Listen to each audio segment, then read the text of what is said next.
If there's anybody who doesn't have a copy of the middle-length discourses or some other version of the sutta, Kaiti has printed out some photocopies of the sutta, which she could make available.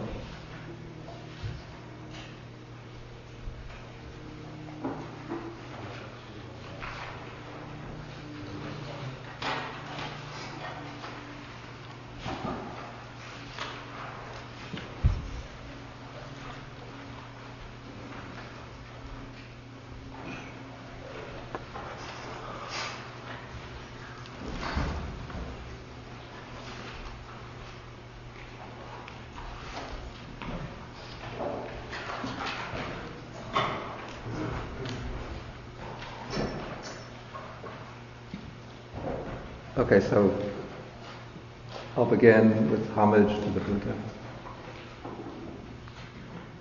Namo tassa bhagavato arahato samma sambuddhassa. Namo tassa bhagavato arahato samma sambuddhassa. Namo tassa bhagavato arahato samma sambuddhassa. Okay, good morning everybody. Okay, so this is the first day in a new course, so we're following only 2 weeks after the previous course ended. But now we're graduating from Buddha Studies 101. Now we're in something like, what would it be in a university? 201? 103? I don't know how they number. Okay, so now we're going to be working through selected discourses in the Majjhima Nikaya. This is the middle-length collection of the Buddha's discourses.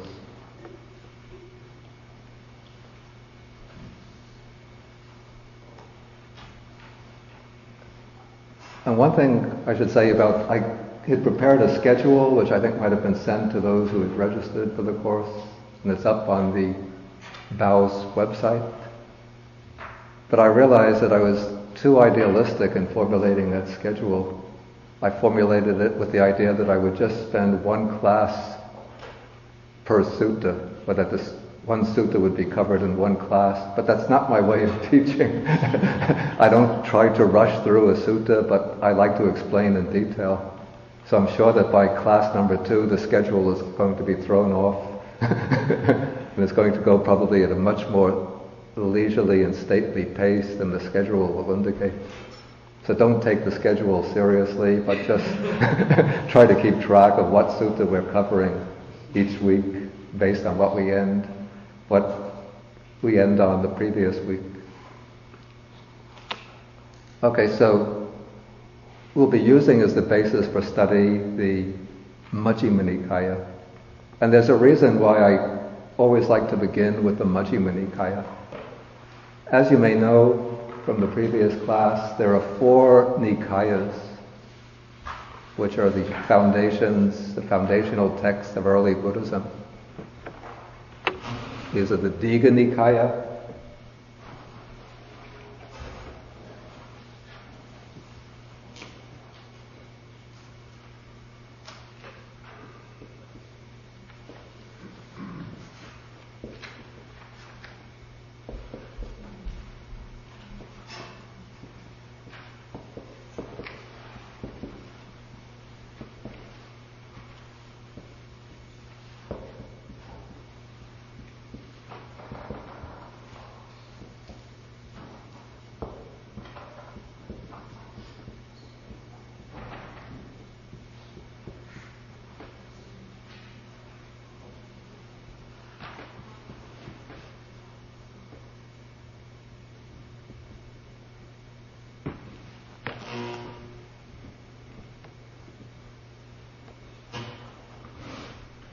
Okay, these are the Digha Nikaya, which is the collection of long discourses of the Buddha.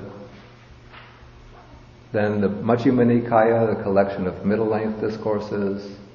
The Samyutta Nikaya, which is what I translate as the collection of connected discourses. And this is a collection which groups together suttas according to theme. So it's arranged into some 56 chapters. Each of these chapters is called a Samyutta, which means connected, because it connects together or joins together suttas, short suttas dealing with a common theme. So we have chapters on the 5 aggregates, chapters on dependent origination, chapters on the 6 sense bases, chapter on feeling, chapter on the Noble Eightfold Path, the 4 foundations of mindfulness, 7 enlightenment factors, and so on.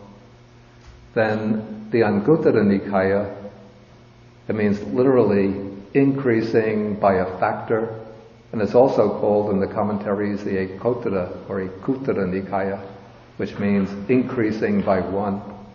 And this is a collection which is arranged numerically. The Buddha often gave his discourses based upon a numerical scheme, a set of 3 factors, 4 factors, 5 factors. And so the Anguttara Nikaya collects together the suttas which are organized around a specific number of factors.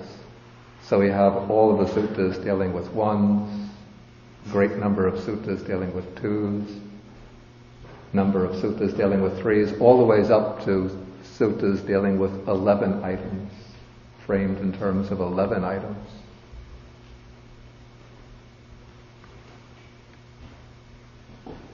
Now it seems to me that even though if we just judge by the names and modes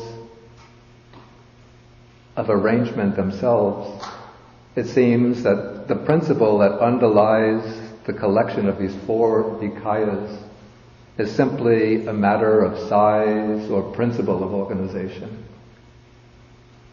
So long discourses, middle discourses, short discourses organized around themes, short discourses organized around the numerical scheme. But it seems to me that if we really look so deeply and conscientiously through the actual content of these nikayas, we can see that as a general principle, there is some other purpose underlying this particular scheme of organization. And so the impression that I get is that the long discourses have largely what I would call a propagational function. We could even say a pedagogical function.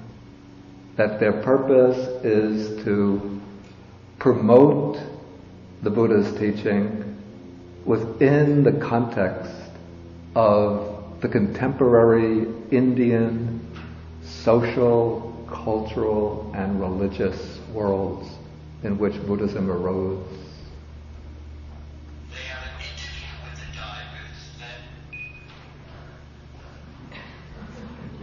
divers. Are you trying to get? Yeah, there's some problem. They cannot hear the sound, so I'm trying to fix it. No, it's because of the web. It's not because of Oh, okay.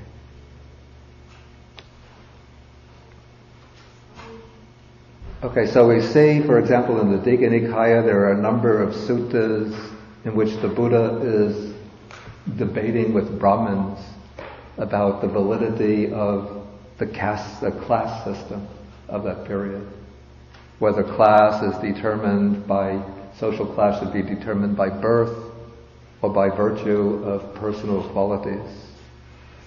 There are suttas which glorify the Buddha above the deities of the period. For example, we have one sutta in which Sakka, the god Sakka, who is virtually the same as the Veda god Indra, approaches the Buddha, asks questions, and declares himself a disciple of the Buddha. Then we have sutta like the Brahmajala Sutta, in which the Buddha propounds 62 views of the period and then criticizes those views. Samanyapala Sutta, the second sutta, in which the Buddha exalts the goals or the benefits that come from leading the life of renunciation. And then, of course, there's the Mahaparinibbana Sutta, which is a long composite sutta dealing with the last days of the Buddha. And so this has quite an emotional impact upon those who, in the original period, would have heard it, and later those who read it.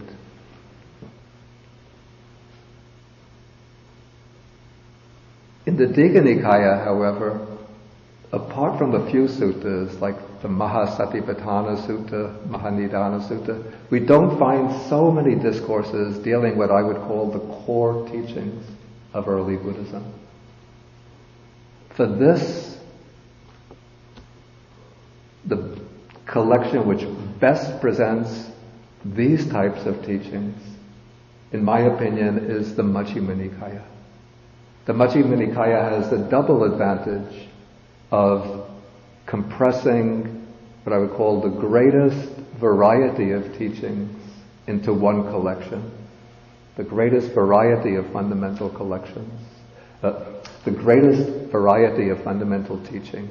It compresses into one collection, and it displays these teachings in a wide variety of different scenarios which can arouse the interest of the listener or the reader. And so there's a certain amount of narrative, dramatic content, and then also a wide variety of very fundamental, important, essential teachings, both in terms of doctrine and in terms of practice. And so it seems to me that whereas the Digha Nikaya was directed primarily outwardly to those living within the Indian society, those imbued with Indian culture,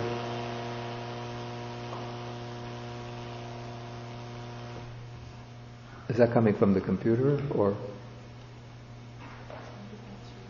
Okay, so whereas the Digha Nikaya seems to be directed outwardly to the people in the Indian society, Indian culture, the Majjhima Nikaya is directed inwardly towards the Buddhist community.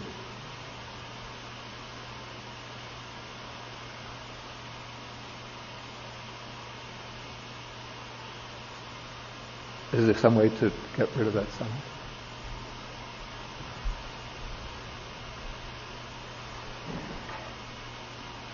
If it's coming from this, would be good.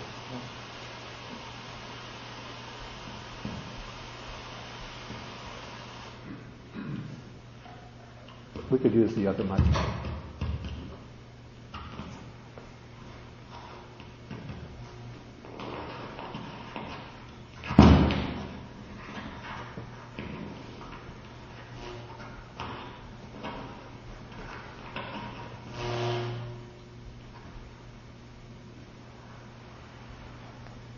Sorry for the technical difficulties.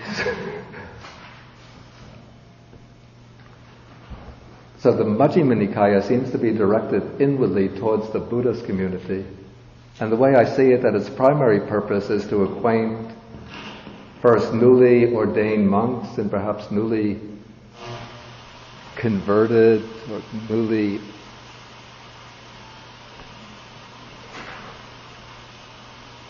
I think we just turn this off and use the other microphone.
Okay, I'll continue to speak. Okay.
Okay, I'll hold it.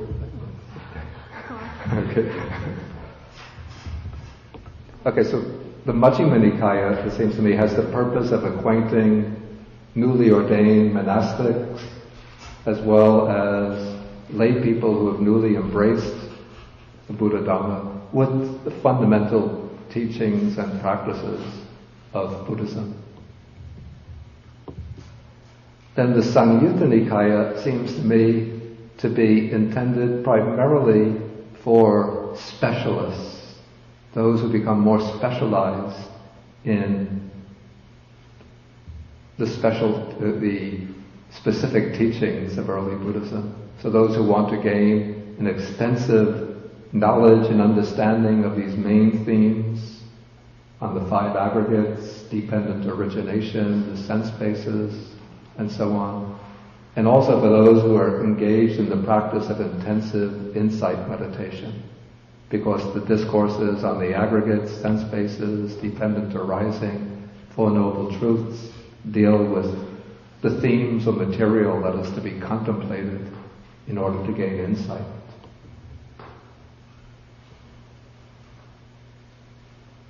And then it seems to me that the Anguttara Nikaya serves the very practical purpose of providing teachers, lecturers with material for discourses, for preaching. If any of you have ever given Dhamma lectures, you know how convenient it is to have a scheme, a numerical scheme, so that you might have 6 items, 7 items, 8 items. You don't have to worry very much about what you're going to speak on at length, but you just have this list of 6, 7, 8 items, maybe on a little slip of paper in front of you, and then you can just formulate the discourse around this little list of items. And so, if we look at these suttas in the Anguttara Nikaya, we see that a lot of them are concerned with monastic themes, different aspects of the monastic training. And so those suttas were probably intended for elder monks or elder nuns who had the purpose, who had the function, the responsibility for teaching younger monastics. But in the Anguttara Nikaya we also find a lot of suttas dealing with aspects of lay life. So it occurred to me that the Anguttara Nikaya would have also provided material for monks who were charged with giving discourses, with schemes and outlines to use when expounding the Dhamma to lay people, and showing how these principles of the Buddha's teaching could be applied to their day-to-day life. So we have discourses on right livelihood, discourses on the responsibility of children to their parents, parents to children, husbands and wives to one another, and so on.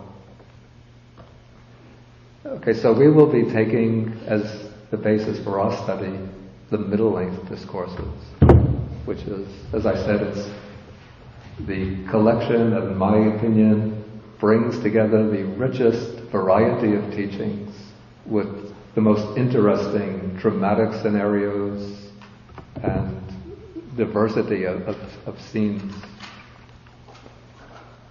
And the first discourse that I'll be taking is called the Sabbāsava Sutta. This is discourse number 2 in the Majjhima Nikaya. People sometimes ask, why don't you begin with Sutta number 1?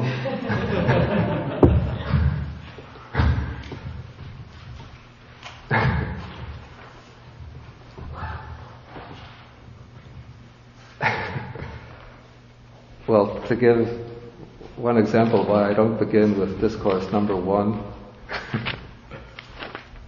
I have one student, her name is Kim, she lives in Colorado.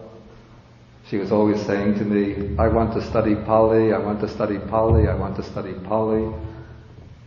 So then she came to this area. She was staying at Zhuangyan Monastery for a few days, and she asked to sit in on my Pali class on the Mula Pariyaya Sutta, the first sutta of the Majjhima Nikaya. She sat in on the class, and when we walked out of the class, she said, I think I don't really have to learn Pali. It's enough if I know the main doctrinal terms.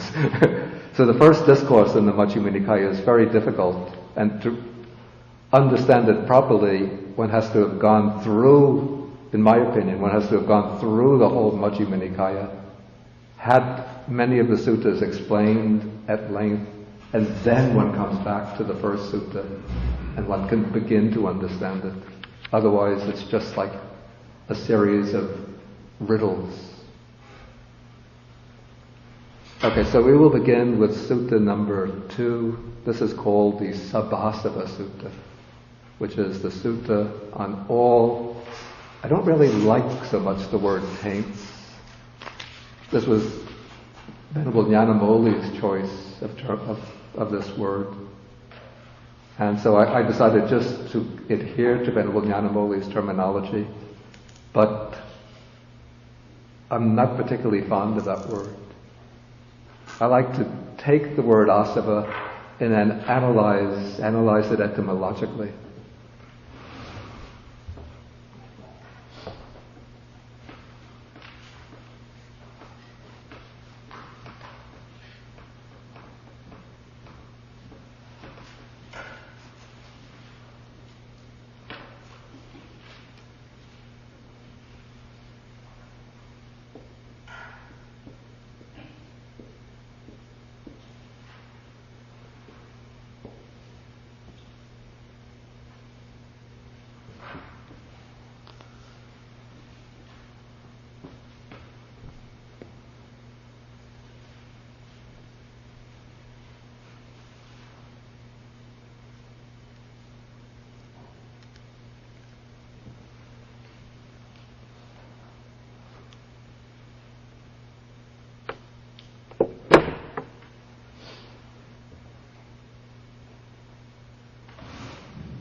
Actually, I'll try my hand on a Chinese character too. If I make a mistake, please correct me.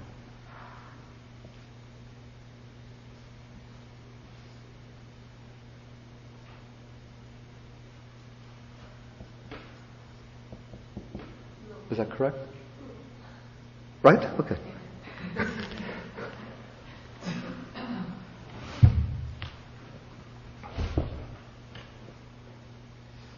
Okay, the word asava comes from the root su, which means to flow.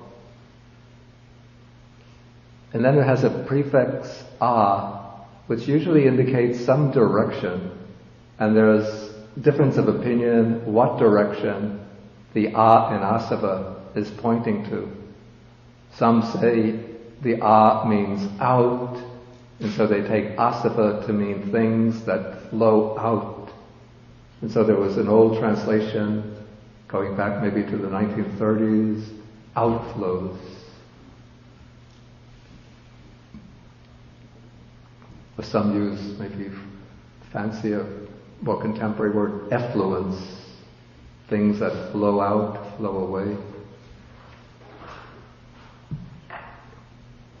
But it seems to me that the prefix a, more generally has the sense of towards oneself. We're all right here.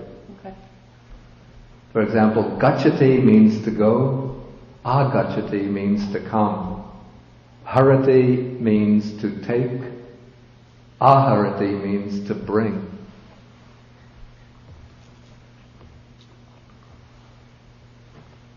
So if we take a to mean in, then asava would mean things that flow in.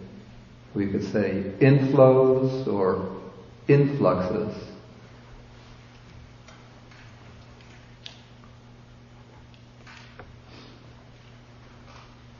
And the reason I put the Chinese character on the board is because it's quite helpful to indicate the way the translators, the early translators of Buddhist texts into Chinese, understood the word. Sometimes the Chinese character is almost a little commentary on the meaning of the word. The character has the water radical, that's on the left. This part is the stone, the main part of the character.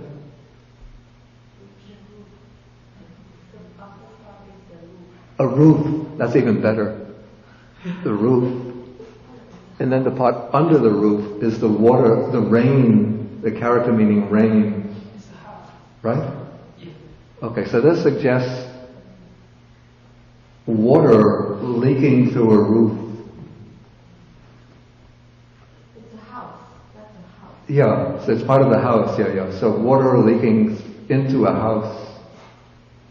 So even it struck me that maybe a good rendering for asava would be leakages. Better than taints.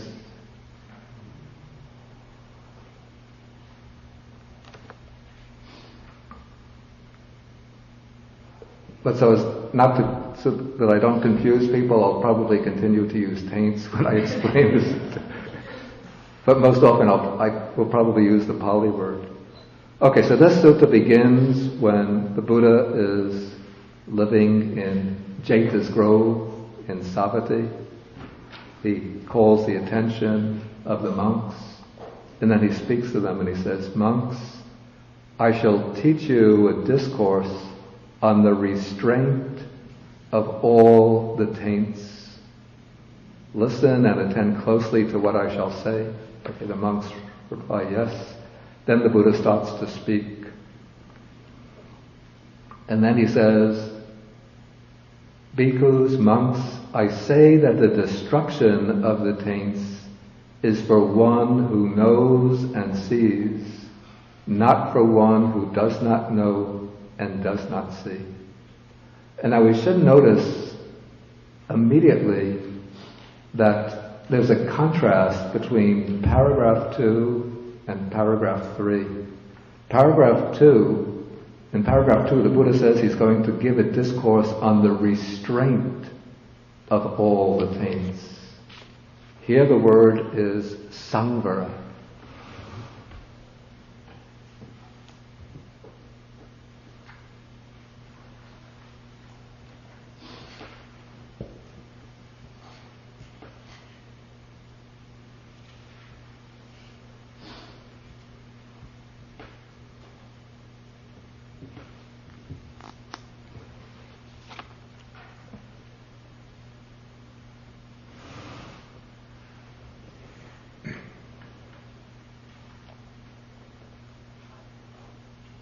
Okay, so the Buddha introduces the discourse as having as its theme the restraint of all the taints. And now restraint has two aspects. The aspect of first keeping under control and then the aspect of elimination or eradication. And so the destruction of the taints, we could say, is the culmination of a process that begins with restraining the taints. One has to start off by keeping the taints under control, preventing them from arising, preventing them from dominating one's thoughts, one's emotions, one's actions.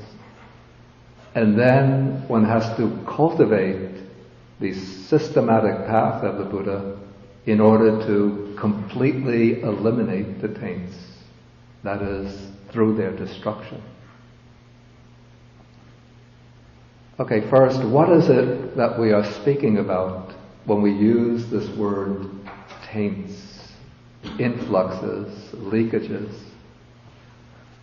The way I understand this word, I take it to mean, I use the expression, the primordial defilements that lie at the base of samsaric becoming, that lie at the root or base of the cycle of birth and death.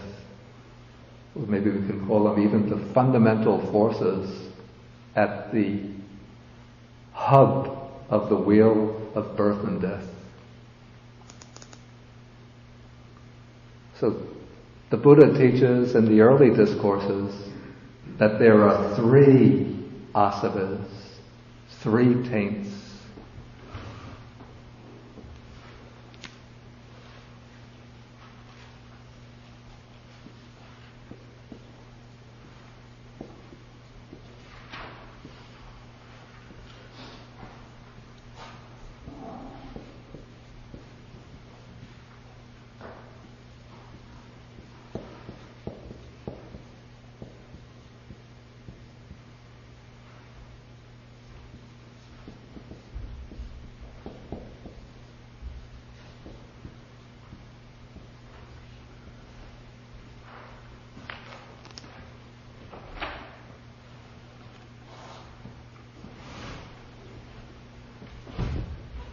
Okay, so these 3 taints are called in Pali kamasava, bhavasava, and avijjasava. Kamasava is the taint or leakage of sensuality, of sensual desire, sensual craving. And this is identified as basically as the craving for sensual pleasures. Deeper and more fundamental than this is bhavasava. Literally it means the taint of existence, the taint of being. But what it actually points to is the taint of craving for existence, the craving for renewed existence. And this is the desire to go on existing as an individual being, and then this takes the form of the craving for eternal life, for personal immortality, or the craving to be reborn in a particular realm of existence in order to enjoy the happiness and bliss that supposedly are present within that realm. And then the 3rd asava is the taint or leakage of ignorance. And this means basically not understanding the real nature of things. Usually it's identified technically with not knowing, not seeing the 4 Noble Truths.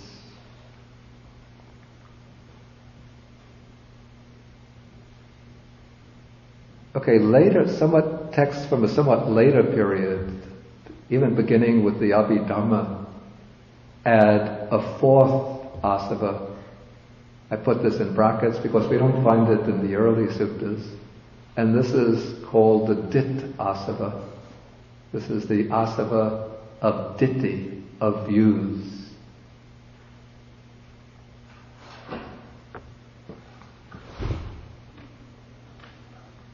the way I would understand it, the ditthasava are views which, when they are clung to, become a basis for sustaining the movement of the cycle of birth and death.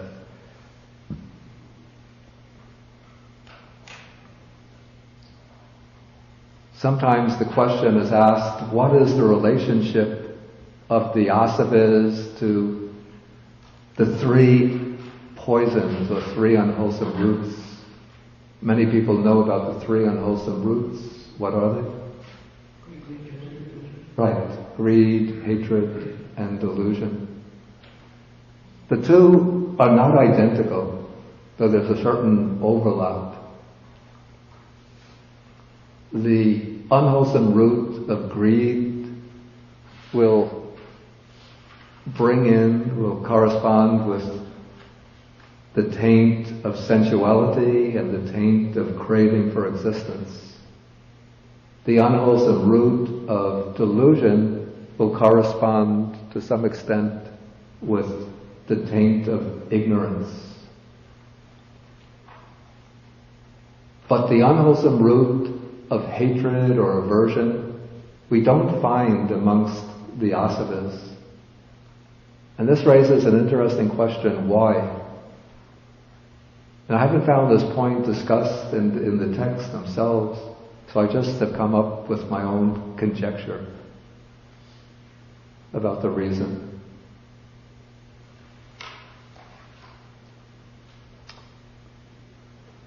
The way I understand the exclusion of hatred from the asavas is because the asavas are intended to enumerate those factors that are responsible for driving the forward movement of samsara, the cycle of birth and death. Now hatred, of course, is an unwholesome quality, and so to that extent it sustains the movement of samsara. But it is not a factor that attaches one to the cycle of birth and death. Rather, it's a factor that motivates strong unwholesome action. Unwholesome action that will bring miserable results in the future. But the movement of hatred is to turn away from or to destroy. Whereas those qualities called asavas, sensuality, the craving for existence, and ignorance, and even the wrong view, their direction, their tendency is to become attached, to tie one to bind one to something.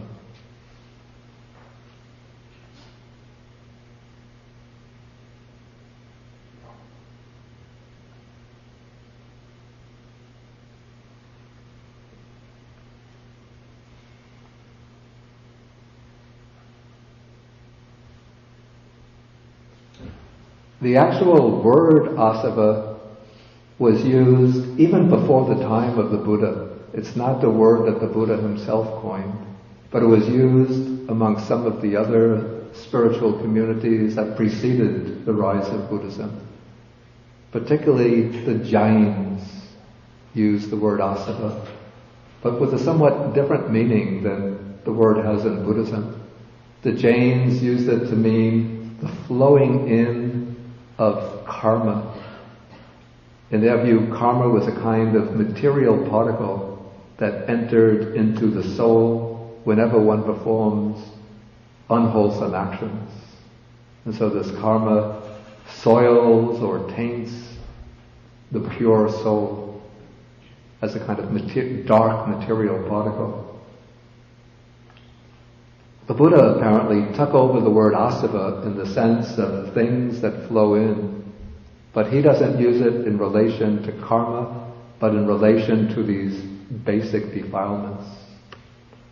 And so the task of the spiritual life, according to the Buddha's teachings, is to eliminate completely the asavas. The asavas are the driving forces at the base of samsara. And so the task is to reach what is called the destruction of the asavas. That is asava kaya.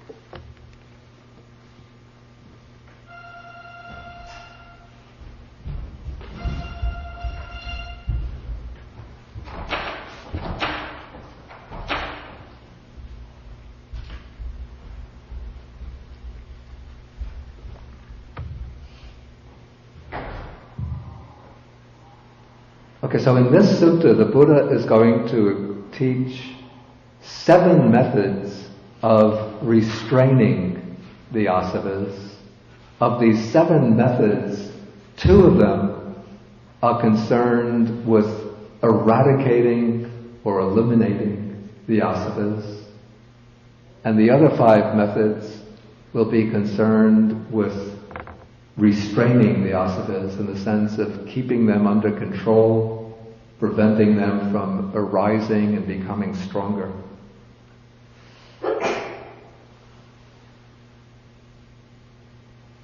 Okay, so let us now go back into the discourse in paragraph 3.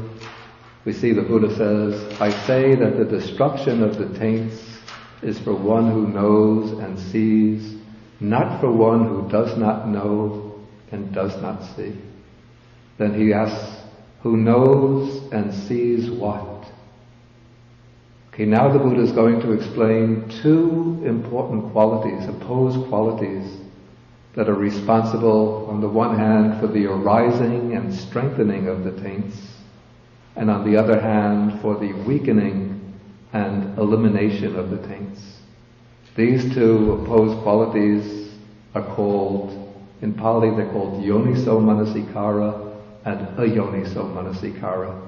Here they're translated wise attention and unwise attention. But again, I like to go to the original words and then explain them based on the original.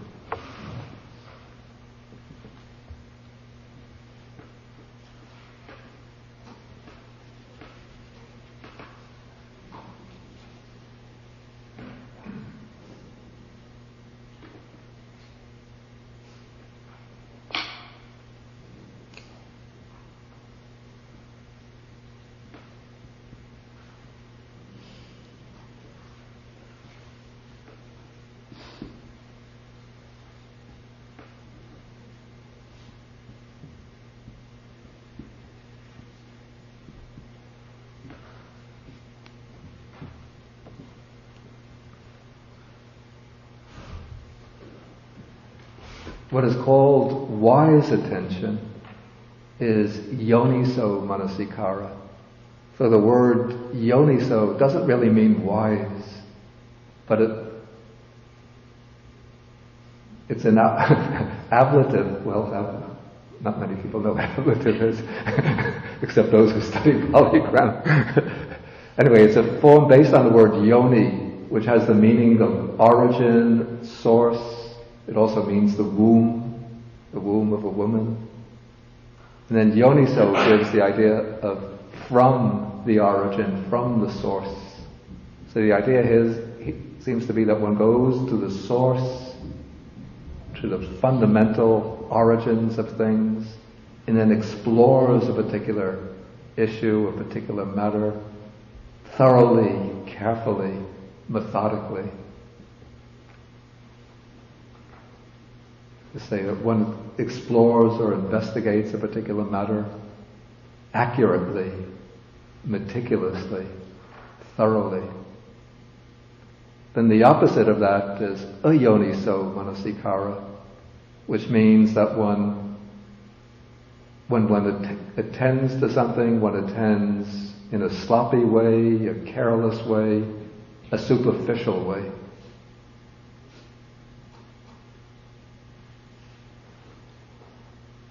Okay, so the Buddha says when one attends unwisely, unarisen taints arise and arisen taints increase. When one attends wisely, unarisen taints do not arise and arisen taints are abandoned. Okay, so this statement helps us to see what it is that keeps these asavas flowing. So it takes us even to a very fundamental level. If we want to eradicate, to eliminate the defilements, we have to understand what keeps them, what sustains them, what keeps them flowing and moving along. And then we have to know what to do from a practical point of view, what one has to do to keep them from arising and to abandon them. And the key to both issues lies in the way we direct our attention to our experience. So when we examine things, reflect, consider things in this superficial or careless way, that provides the condition, the opportunity for the taints to arise. It's what keeps ignorance flowing along. You know, in the formula of dependent origination, we trace the 12 links back to ignorance. Avijja paccaya sankhara. Depending on ignorance, the volitional activities arise. Dependent on volitional activities, consciousness, name and form, and so on. And so what keeps the ignorance intact is this habit or practice of attending carelessly, superficially, unmethodically to things. And since the whole process of liberation begins with the elimination of ignorance, then the question comes, how does one remove ignorance? Then the answer that this statement is suggesting is through wise attention, systematic, methodical attention.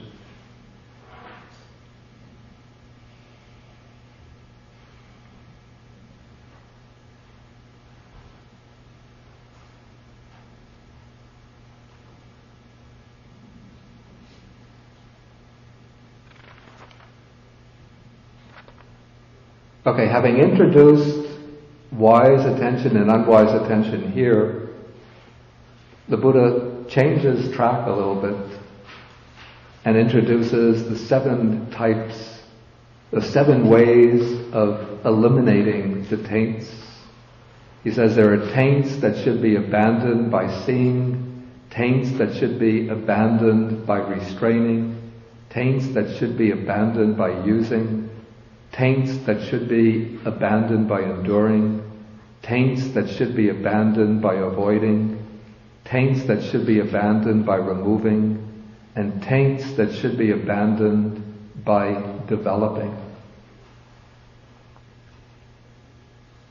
Now, even though 7 methods are mentioned here, once we go through the discourse, we could see that these 7 methods can actually be put into 2 groups.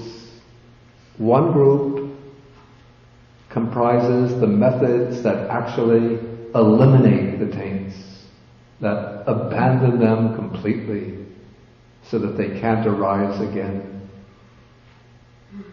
And this category includes 2 of these methods. Can anybody guess what they are?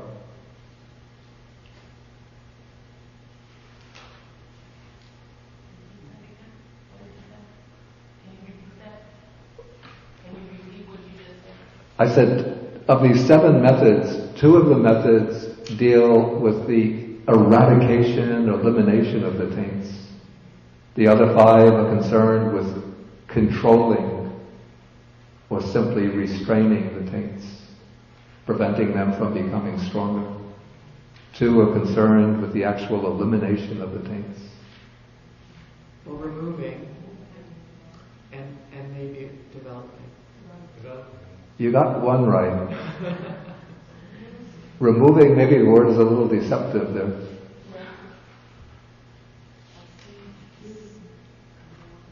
More loudly? Guessing, using. No. Oh, but you are masters. Okay, but she let the cat out of the bag. The first one is seeing.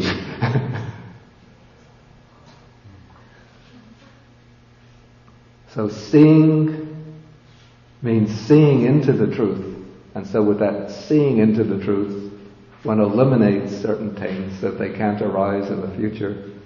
And then developing, as we'll see, involves developing the 7 enlightenment factors which culminate in the enlightenment by which one completely eradicates the taints. The middle 5 are concerned with restraining the taints.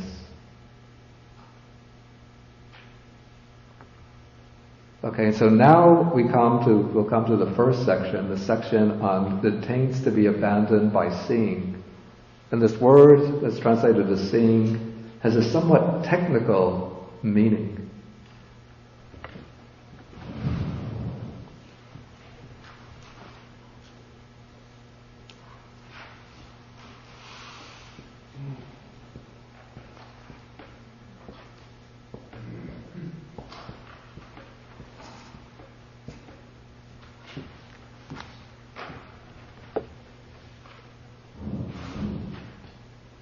If I'm putting too many Pali words on the board and you think I'm overloading you with foreign terms, please complain to me.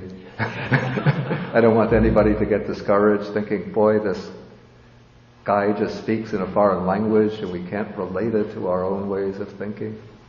But sometimes it's useful to become acquainted with the precise meaning of these words and to see what they mean in their original context. It's useful to know what the Pali word is.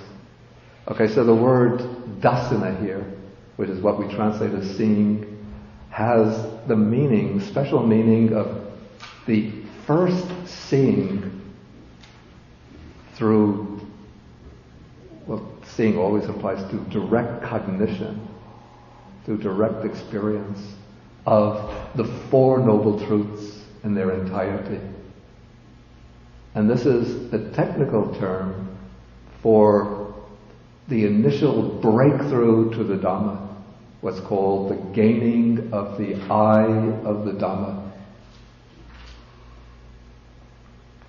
And this refers to attaining the stage of Sautapatti, the stage of stream entry, whereby the truth of the Dhamma opens up to one's inner vision and one sees directly the 4 noble truths.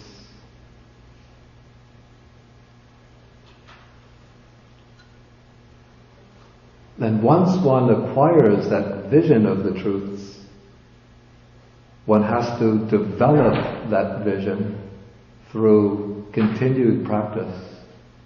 The attainment of this vision of the truths, the seeing of the truths, is not liberation yet, but it is the opening up of the path to liberation, so that one steps onto the path and is assured of ultimate realization, ultimate liberation. One can never revert back from the path, but one has to continue to develop the vision, to develop the qualities of the Noble Eightfold Path until they ripen in full enlightenment, full realization.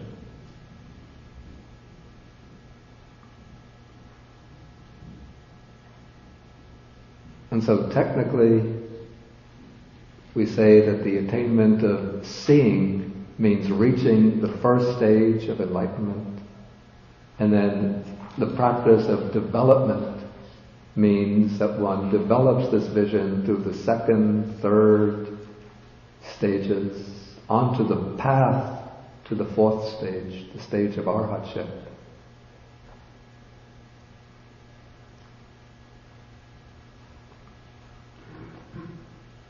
Though in order to arrive at that experience of seeing, one has to develop the path in the preliminary stage as well.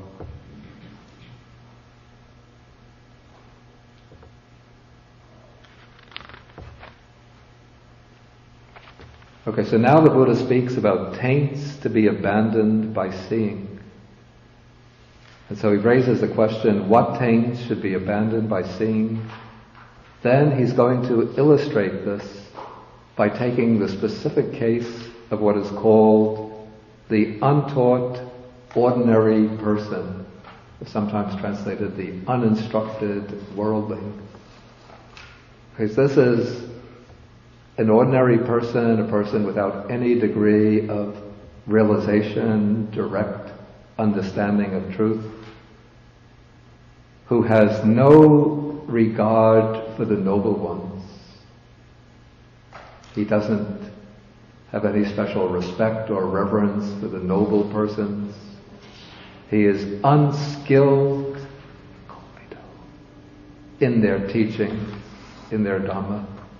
That is, doesn't have knowledge of their teaching, and he's undisciplined in their Dharma. That is, he is not trained in the practice that pertains to their teaching.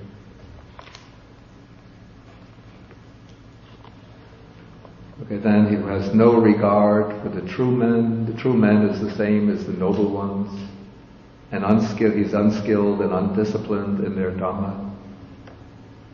This person does not understand what things are fit for attention and what things are unfit for attention.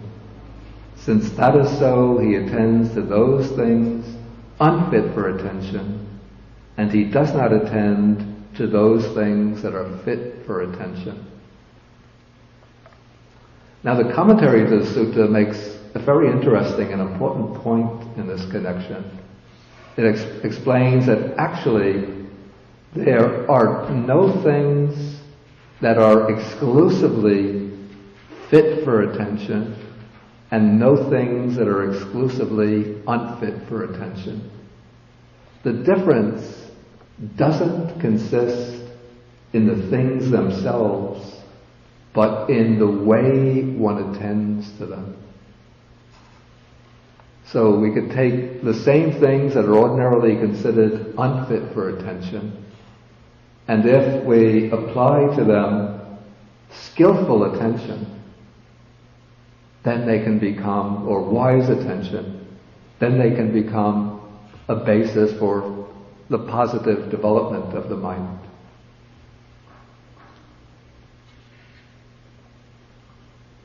For example, within the context of the monk's life, excuse me, but it's usually considered the form of a beautiful woman is something unfit for attention, in the sense that if one attends unwisely to the form of a woman, then sensual craving is going to arise. And then that will bring trouble to the mind, and in the case of some monks, they might want to leave the monastic life and return to the household life. Okay, but if one knows the proper way of attention, then one could take even the form of the most beautiful bathing beauties, Miss Universe, Miss America, whatever, and one applies what's called the asubha sanya, the perception of the unattractive nature of the body, and one starts penetrating. Well, first one could even examine the parts of the body close up, hair of the head. You just cut off some of that beautiful hair, spread it out on the table, look at it. Will you fall in love with that beautiful hair? Or one maybe shaves off some of the hair under the arms, puts it on the table. Is it really lovely and beautiful? She cuts her fingernails, takes the fingernails, puts them on the table. Maybe the dentist pulls out a tooth. You go to the dentist and say, "Can I have that tooth?" Or some of her flakes of the skin peel off. If she gets sunburned, the skin peels off. Put it down. So we have some head hairs, body hairs, fingernails, a tooth, and peelings of the skin. Beautiful or not? And then one starts, if one is a surgeon, one tucks into the body, performs the operation. There's beneath that beautiful skin, there's just muscle, nerves, bones, kidneys, heart, the liver, lungs, and so on. So putting this all together, there's nothing there that's very beautiful. Okay, so if we attend to these things that are normally considered unfit for attention, then they can become a means for reducing the asavas, reducing these taints.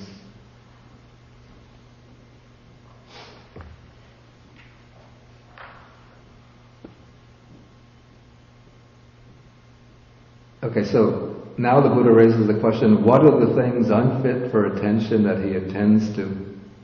Okay, they are things such that when he attends to them, the unarisen taint of sensual desire arises in him, and the arisen taint of sensual desire increases. The arisen taint of being, this is craving for continued existence, continued individuality, arises in him, and the arisen taint of being increases. The unarisen taint of ignorance arises, and the arisen taint of ignorance increases. Those are the things unfit for attention that he attends to. Okay, then what are the things fit for attention that he does not attend to? They are things such that when he attends to them, the unarisen taint of sensual desire does not arise, and the arisen taint of sensual desire is abandoned. The arisen taint of craving for existence does not arise, and the arisen taint of craving for existence is abandoned. The unarisen taint of ignorance does not arise, and the arisen taint of ignorance is abandoned. These are the things fit for attention that he does not attend to.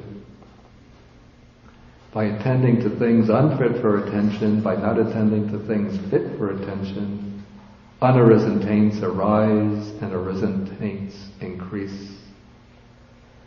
Okay, so if we take the commentarial explanation, what is meant by the attending to things that one should not attend to means that one attends to things, anything, in terms of what are called the distorted modes of attention. And these, according to the Buddha's teaching, are of four types. They're attending to what is unattractive, not beautiful, attending to it as beautiful. I gave the example of attending to the body, the physical body, which if one looks at it analytically, it's not beautiful, not attractive, but if one grasps the impression of the whole, it appears beautiful, and then one becomes attached to it, and this can cause the craving for sensual enjoyment to arise. Then becoming attached or attending to what is impermanent as permanent. And so this will apply, it can apply to anything, but it can apply specifically to certain deep states of tranquility meditation, in which one experiences a state of either radiant bliss, deep peacefulness, and one could then take this to be a disclosure, a contact with some kind of permanent, everlasting state of existence. But if one contemplates this peaceful or blissful state methodically with wise attention, one will see that this state is impermanent. It arises when one makes the appropriate effort, when one sustains one's attention on it, when one turns the attention away, when one relaxes that effort, that state subsides and ends. And so one sees the impermanent as being, in that case, as being impermanent. The third distorted way of understanding is, or distorted way of attention, is attending to what is really dukkha, unsatisfactory, unsatisfying, as being blissful or a source of happiness. Again, this could apply to either sensual pleasures. One takes the sensual pleasures to be really a source of bliss and sustainable happiness. But if one attends wisely to the sensual pleasures, one sees that these sensual pleasures are impermanent. Because they're impermanent, they're not really satisfactory. One sees how to attain the sensual pleasures, one has to go through a lot of trouble and turmoil. While one is enjoying them, the mind is accompanied by some degree of anxiety and clinging. And if one loses them, then one falls into misery, dejection, even despair. And this wrong attention can apply as well to these blissful meditative states. Again, if one takes them to be permanent, one also takes them to be blissful, truly stable and secure. But if one attends to them as being through their impermanence, then one sees that they're ultimately dukkha, unsatisfactory, inadequate, or flawed.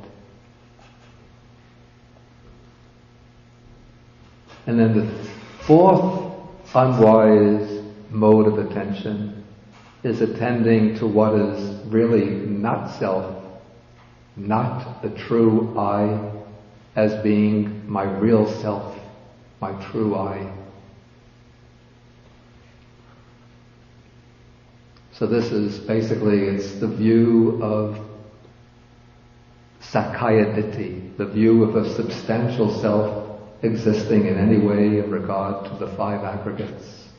And so when one identifies, whether it be the body, feelings, perceptions, volitional activities, or consciousness as being myself, the property of myself, that way of attention arises from ignorance, and it contributes to the sustaining of all of these taints. It sort of feeds back into the underlying ignorance, reinforces that ignorance, reinforces the craving for continued existence. Even to some extent it can reinforce the craving for sensual pleasures. Okay, so those are the things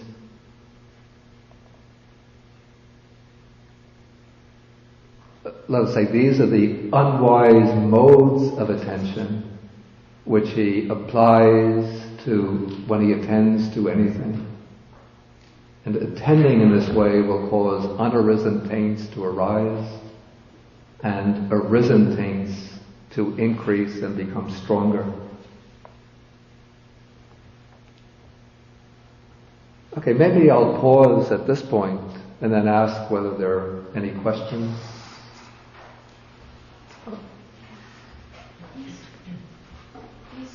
Okay, please, what is your name? Martha. Martha? Martha, with G. M-A-G-D-A, Martha. M-A? Like Magdalena, Martha. M-A-G-A? D-A. D-A. Mada. Martha. It's Martha. Magda. Like Like Magdalena. Magdalena, okay. That was Okay. harder than the attention of the last four that you mentioned, Yeah. it seems like it's all just one, which is the attachment of the impermanent as person. Like all four of them fall under that category. Let us say that the first one is somewhat distinct. This is the way of attending to the unattractive as if it were attractive. Now, the mode of attending to the impermanent as if it were permanent, this becomes, let us say, the impermanence, the mark of impermanence, is actually the foundation for the other two characteristics. Of course, there are some things which are actually clearly and definitely painful and the source of misery. So that doesn't depend upon impermanence. But things that are pleasurable and enjoyable, we normally regard as being pleasant and enjoyable. But if we look at these things from the standpoint of their impermanence, then we could see that they're unsatisfactory. And so this is another implication of the Pali word dukkha. Dukkha means literally pain or suffering, but it has this broader meaning of what is unsatisfactory, what is inadequate, what is defective, and everything becomes defective. Everything impermanent is defective because of its impermanence. And so impermanence will lead into the mark of unsatisfactoriness, and then also impermanence leads into the mark of selflessness, because these five aggregates, which we'll explain them in greater length later, but the body, feelings, perceptions, volitions, consciousness, they're all impermanent. Because they're impermanent, they can't be taken as a substantial self. And so the mark of non-self follows from the mark of impermanence. But there's still somewhat different ways of viewing things.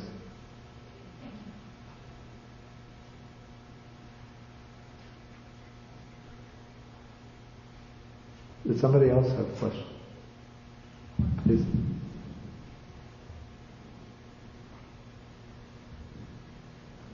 Auntie, I don't know if I heard you right, but the difference between the asanas and the unwholesome roots, did you say something about karma, one dealt with karma and one didn't?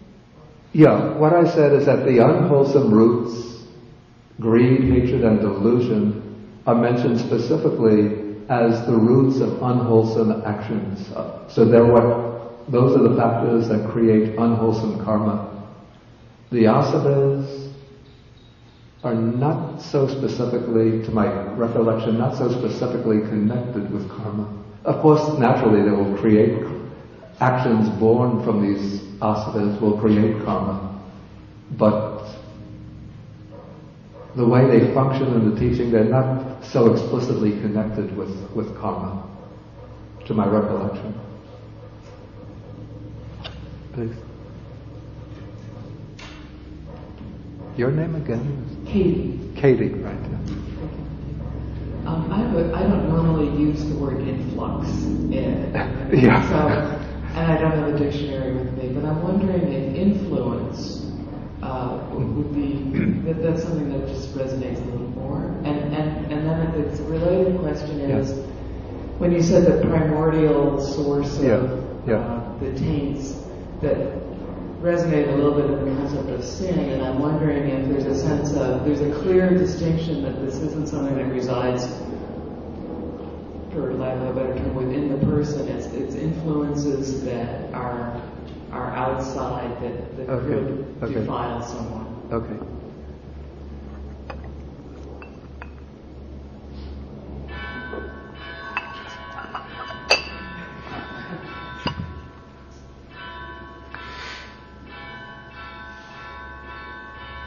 This is something we go through every Saturday. It seems during the week, if they just hit the bell a few times and finish, but on Saturday when we're having the class, it seems interminable, the ringing of the bell.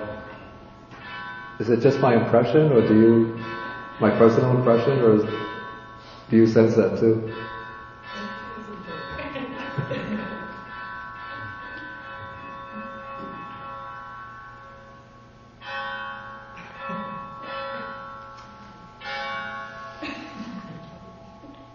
Okay, that's a good question. Actually, two good questions. Some translators have actually used the word influence as a rendering for asava. And so it's a possibility. The only reason, and it agrees with the literal meaning of the word, though in English the word influence has lost its connection to its etymological origins. But influence comes from fluence is flowing, and in means, of course, in. So it's flowing in. What flows in is an influence. But I don't like to use influence because asavas are considered things which are always unwholesome, whereas influences can be good and bad. Okay, then your second question, whether asava corresponds to the idea of sin. First, in Buddhism, we don't have a term that, to my mind, brings along the specific connotations of the idea of sin in Christianity, of some kind of original corruption, a moral corruption. The asavas, as well as the other qualities like the unwholesome roots, are usually viewed purely as psychological factors, mental factors. They're mental factors responsible for bondage and suffering, but they don't have that weight, that sense of being evil, much less do they suggest something like the idea of sin. I think the original meaning is separation, with the idea that it is what brings about a separation from God. So the asavas don't have that sense. But I do, in my understanding, the asavas should be understood as things that I take it to mean things that flow into active consciousness from the deep recesses of the mind. So this is my own understanding, that the word is not actually analyzed or explained in that way in the Buddhist texts themselves. In fact, no explanation of the word is given, no derivation of the word is given within the sutta texts.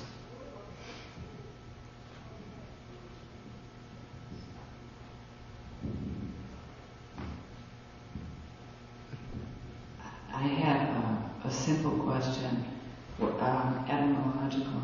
What does Sabbāsava mean? Oh, I'm sorry. Okay, Sabbāsava is just, Sabba is all. So it's all plus asava. That's why it's called Sabbāsava Sutta, discourse on all the taints, I think. Okay, I should have explained that.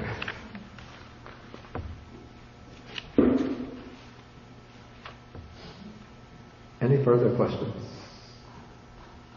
Okay, so we'll end now, and then we have, after lunch, we have at 12 o'clock, we have a little discussion period. So if anybody likes to come back for further discussion, then we'll meet back here at 12 o'clock. Okay, so we'll end with the sharing of the merits. And so we want to share these merits with other beings. When we speak on Dhamma, listen to Dhamma, discuss Dhamma, we get what is called some kind of wholesome karma. We call this merit. And in Buddhism, we don't keep this merit to ourselves, like accumulation in a bank account, but we use it to share with other beings.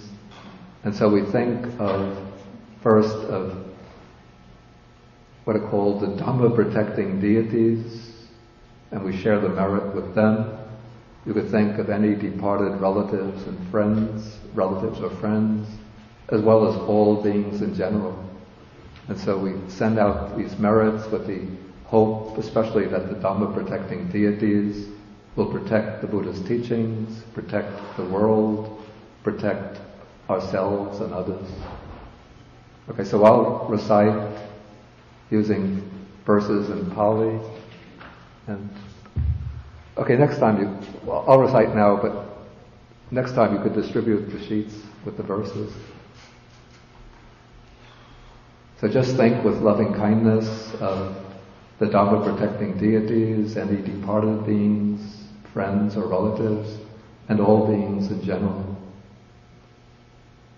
Akasata Shapumata Devanaga Mahidika Punyantam Anumodita Chirang Rakantu Sasanam Akasata Chapumata Devanaga Mahidika Punyantam Anumodita Chirang Rakantu Desanam Akasata Chapumata Devanaga Mahidika Punyantam Anumodita Chirang Rakantu Mamparang Etavata Cha Amhehi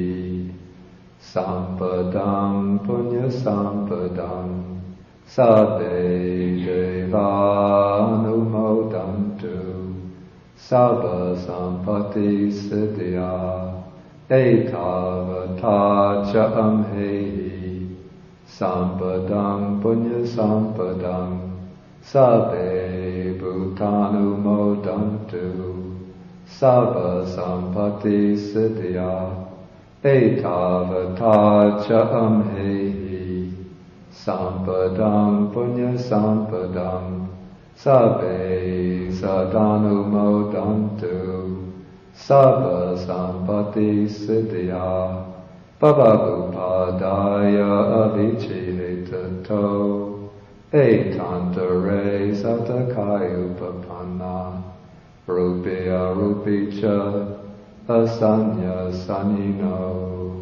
Dukha Pamuchantu Pusantu Niputim.